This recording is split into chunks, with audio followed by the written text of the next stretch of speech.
हम सब भारतवासी इस वक्त एक युद्ध काल से गुजर रहे हैं और मेरे जहन में एक लाइन याद आ रही है। वो लाइन कुछ इस प्रकार है। सौगंध मुझे इस मिट्टी की, सौगंध मुझे इस मिट्टी की, मैं देश नहीं मिटने दूंगा, मैं देश नहीं रुकने दूंगा, मैं देश नहीं झुकने दूंगा। सौगंध मुझे इस मिट्टी की, मैं देश नहीं मिटने दूंगा, मैं देश नहीं झुकने दूंगा। मेरा वचन है भारत माँ को, मेरा वचन है भारत माँ को, तेरा शीश नहीं झुकने दूंगा। सौगंध मुझे इस मिट्टी की, मैं देश नहीं मिटने दूंगा। जाग रहा है देश मेरा, हर भारतवासी जीतेगा।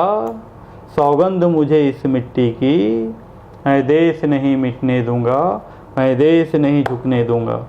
ये लाइन हमारे देश के प्रधानमंत्री जी के लाइन है, जो हम सभी भारतवासी को 2014 के चुनावी सभा में हम सभी भारतवासी को सुनने को मिले थे, जो मुझे याद थी।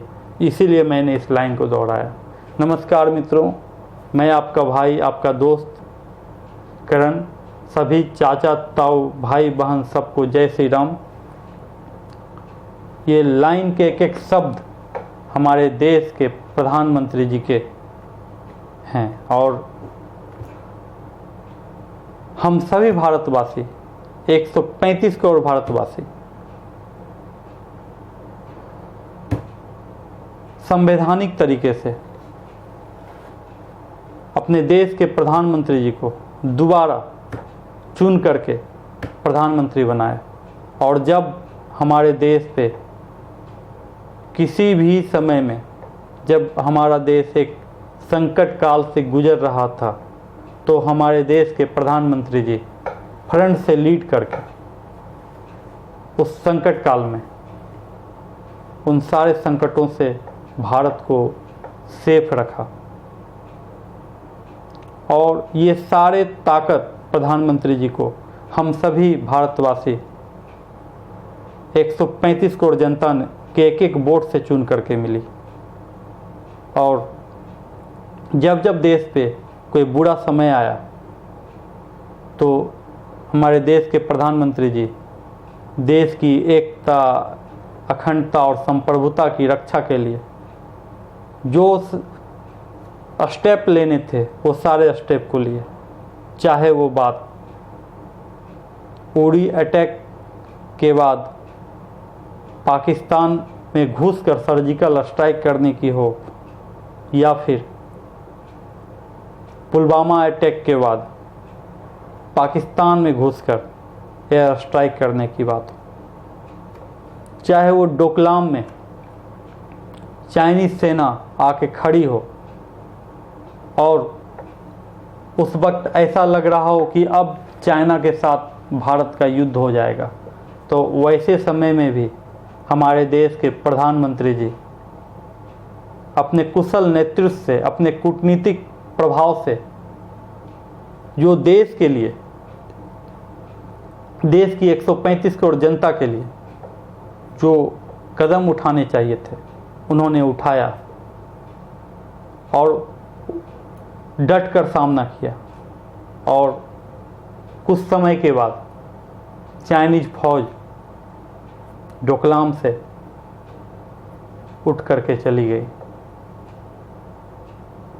आज हम सब भारतवासी इस वक्त एक कोरोना महामारी से भी जूझ रहे हैं, और ये कोरोना महामारी भी एक युद्ध काल के तरह हम सभी भारतवासी के जीवन में आया है। और इस वक्त भी देश के प्रधानमंत्री जी अपने कुशल नेतृत्व से फ्रंट से लीड करके इस समय भी जो एक प्रधानमंत्री का दायित्व होता है, जो एक गार्जियन का दायित्व होता है, जो देश के मुखिया का दायित्व होता है, वो सभी चीज़ों को फलीभूत किया। और इस वक्त LAC line of actual control पे फिर से चाइनीज फौज आके खड़ी थी बहुत समय से, लगभग 40-45 दिन होने को। हो चुके हैं और ऐसा लग रहा कि अब युद्ध हो जाएगा। और जब ऐसे समय से भारत गुजर रहा हो, जो कि एक साथ 3-3 4-4 युद्ध लड़ रहा हो, चाहे वो कोरोना की बात हो, चाहे वो पाकिस्तान प्रायोजित छद्म युद्ध आतंकवादियों के द्वारा की गई हो, या फिर चाइनीज फौज LAC line of actual control पे खड़ी हो, तो ऐसे समय में भी जब अब लगा कि युद्ध हो जाएगा और युद्ध की सारी तैयारियां हो गई और अब ऐसा लग रहा था कि अब युद्ध शुरू हो ही जाएगा, तो हमारे देश के प्रधानमंत्री जी फ्रंट से लीड करते हुए, जो उनकी पहचान, जो उनके व्यक्तित्व में शामिल है, वो लद्दाख के नींबू से जा कर के पूरे विश्व बिरादरी में भी ये मैसेज दिए और चाइना को भी डायरेक्टली एक मैसेज दिए कि अगर तुम युद्ध चाहते हो तो युद्ध होगा, हमने तुम्हें बुद्ध दिया और तुम युद्ध की बात कर रहे हो। तो हम मुरलीधारी श्री कृष्ण को भी पूजते हैं और सुदर्शन चक्रधारी श्री कृष्ण को भी अपना आदर्श मानते हैं। हमारी एयरफोर्स, हमारी थल सेना, हमारी नेवी, थल नल जल तीनों से स्टैंड बाय पे थी और लगा कि अब युद्ध हो जाएगा। पर प्रधानमंत्री के वैसे सारे स्टेटमेंट जो वहाँ जाकर के उन्होंने दिया, और उसका सही रूप से चाइनीज पहले आकलन नहीं किया था कि भारत इतना रेडी है, और मजबूरन चाइनीज फोर्स को 2.5 किलोमीटर पीछे जाना पड़ा और अब लगता है कि युद्ध टल गया है। और ये जब जब देश पे संकट का समय आया तो हमारे देश के प्रधानमंत्री ने अपने हाथ में बागडोर लेते हुए अपने आप को साबित किया, और ये सारी ताकतें प्रधानमंत्री जी को हम सभी 135 करोड़ जनता के द्वारा दी हुई वोट से मिलता है, जिसे उन्होंने पूर्णतः हर वक्त साबित किया। आज जब मैं भारत को देखता हूँ और विश्व को देखता हूँ, चाहे वो कोरोना महामारी को लेकर के हो या फिर चाइना के साथ कन्फ्रंटेशन होने की स्थिति की बात को लेकर के हो, भारत ने अपनी एक पहचान बनाई विश्व बिरादरी के सामने और अपने ताकत का लोहा मनवाया। भारत के पुरुषार्थ को हर स्वरूप में जागृत किया हमारे देश के प्रधानमंत्री ने। मैं किसी पार्टी का नहीं, मैं किसी संगठन का नहीं और ना ही किसी आइडियोलॉजी का हूँ, पर मेरे मूल में राष्ट्र है। राष्ट्र से पहले कुछ नहीं और राष्ट्र के बाद कुछ नहीं। और जब मैं राष्ट्र को अपने मूल में देखता हूँ तो वहाँ पे एक पार्टी स्तर से हट करके मैं प्रधानमंत्री को जब देखता हूँ, उनके कुशल नेतृत्व को देखता हूँ, उनके कूटनीतिक प्रभाव को देखता हूँ, तो वो दिल को छू जाता है।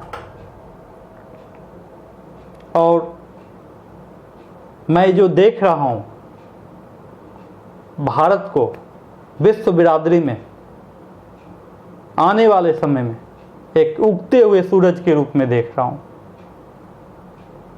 भारत जो अपना पुरुषार्थ भूल गया था और इन छुटभइये बौने नेताओं के कारण हमारे देश का जो पहचान था, जो हमारे देश की ताकत थी, जो हमारा सामर्थ्य था, उसे हम सभी ने भुला दिया था। लेकिन एक ऐसा पुरुष संपूर्ण नर आया जो हम सभी के मन में फिर से वो पुरुषार्थ जागृत किया, और आज विश्व बिरादरी पूरे भारत की लोहा मान रही है। चाहे वो जिस रूप में, जिस स्वरूप में आप देखो, अगर आप इस चीज़ का मूल्यांकन करोगे तो आपको उसका अनुभव होगा। और आने वाला समय भारत का है, और मैं अपने सभी भाइयों एवं बहनों से बोलना चाहता हूँ कि ये सब कुछ हुआ आपके जागरूकता से, आपके एकता से। इसलिए आप सब जिस तरीके से अपने आप को, अपने पुरुषार्थ को पहचाने हो और एकजुट हुए हो, इसे कायम रखना। अभी हम सबको बहुत लंबी लड़ाइयाँ लड़नी हैं, बहुत सारे ऐसे प्रॉब्लम्स हैं जिसे हम सब भारतवासी को मिल करके सॉल्व करने हैं। हम सब के सामने बहुत सारे चैलेंज हैं इस वक्त, और हम सब मिल करके ये सारी चीज़ों को दूर करेंगे। इसलिए समय समय पे अपने शक्ति का प्रदर्शन करते रहिए। और आज के समय में सोशल मीडिया एक बहुत स्ट्रॉन्ग प्लेटफॉर्म है, और जागरूक होने और जागरूक करने का एक बहुत बड़ा आधार है। इसलिए मैं आप सभी से बोलना चाहता हूँ, मेरे दोस्तों, मेरे मित्रों, मेरे भाइयों, जहाँ भी हो, अपने देश की बात हो, अपने समाज की बात हो, अपने राष्ट्र की बात हो, तो पूरे एकता से अपनी बात को रखिए। अपने इंटेलेक्चुअली इतना स्ट्रांग होइए, अपने इतिहास को पढ़िए, अपने अंदर पुरुषार्थ को जगाइए।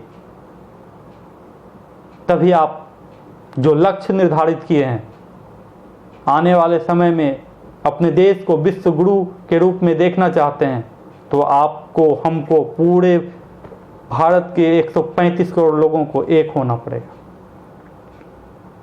और हम सब ये सब कर सकते हैं, और ये हम सब करेंगे। इसलिए मेरे दोस्तों, मेरे मित्रों, मेरे भाइयों, देश के अंदर कुछ चंद गद्दार भी बैठे हुए हैं जो देश की एकता, अखंडता और संप्रभुता को कमज़ोर करने की कोशिश में लगे रहते हैं। और मैं ऐसा मानता हूँ कि उसे वक्त और समय में बहुत ताकत होती है, वो उसका मुकम्मल जवाब समय दे देगा। बस आपको एक रहना है, आपको एकजुट रहना है, और एकजुट होकर के अपने सामर्थ्य का, अपने पुरुषार्थ का हर वक्त उदाहरण प्रस्तुत करते रहिए, चाहे वो सोशल साइट के माध्यम से हो, चाहे वो जिस माध्यम से हो। इसलिए मेरे दोस्तों, एकजुट रहिए, जागरूक रहिए। आने वाला समय भारत का है। हम एक उगते हुए सूरज को देख रहे हैं। विश्व बिरादरी के सामने भारत एक उगता हुआ सूरज है, और पूरा विश्व आपके शरण में आएगा, आपके नेतृत्व में आएगा, आपके मार्गदर्शन पे चलेगा। इसलिए मेरे दोस्तों, एकजुट रहिए, सामर्थ्यवान बनिए, जागरूक रहिए। मैं इसी तरीके से आपका भाई, आपका दोस्त, आपका मित्र, यूं ही निरंतर आपके साथ संवाद करने के लिए आता रहूँगा। जय श्री कृष्ण, जय हिंद, जय भारत, जय हिंद की सेना। धन्यवाद मित्रों।